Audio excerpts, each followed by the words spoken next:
అందరికీ నమస్కారం అండి. నేనండి ఆగాగై రాజా అబ్బా అవతలోడనాల అబ్బా టీవీ నుండి ఆత్మకూరు ఆంజనేయ ప్రసాద్ మాట్లాడుతున్నా అండి. ఇక ఇండియా పాకిస్తాన్ మ్యాచ్ చూస్తుంటే ప్రతి ఇండియన్ అవుతాడు టెన్షన్. ఈ రోజు మనం డిస్కస్ చేయబోతుంది నిన్న జరిగిన ఆంధ్ర అసెంబ్లీ సెషన్. ఎట్టా తినే సిక్కి మీద ఫోటో అంటించారని చింతిస్తున్నావా? మరి గతంలో బడికొస్తా స్కీమ్ కింద ఆడబిడ్డలకు ఇచ్చిన సైకిళ్లకు తమ బాబోరి ఫోటోని ఓ శిలాఫలకంలో ముందు తగిలిచ్చారు కదా. ఇక దాన్ని ఏమనాలి మరి? ఇక ఆఖరికి పసిపిల్లలు తినే బాలామృతం ప్యాకెట్ పై కూడా తమ తండ్రి గారి ఫోటో లేని పంపిణీ అయ్యేది కాదు కదా. ఇక దాన్ని ఏమనాలి మరి? ఇక చదువుకునే పిల్లలను పాలిటిక్స్ కి దూరంగా ఉంచాలనే ప్రయత్నం మంచిదేనండి. కానీ గతంలో ఇట్లాంటి కార్యక్రమాలు ఏవి తమ ప్రభుత్వంలో జరగలేదన్నట్టు పత్తిత్తు ప్రవచనాలు చెప్పడమే పద్ధతిగా లేదండి. ఇక గత జగనన్న ప్రభుత్వం మిగిల్చిన బకాయిలు కడుతున్నాం అంటూ కళ్ళబుల్లి మాటలు చెప్పి కాలం గడుపుతున్నారు కదా.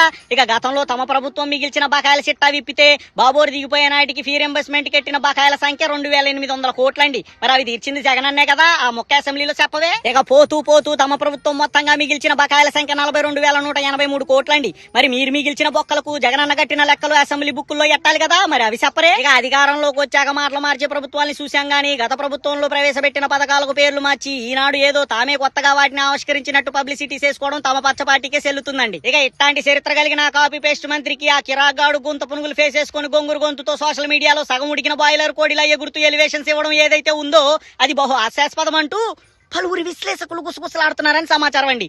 ఉంటాండి మరి. వేసేసాడు, బాగా వేసేసాడు.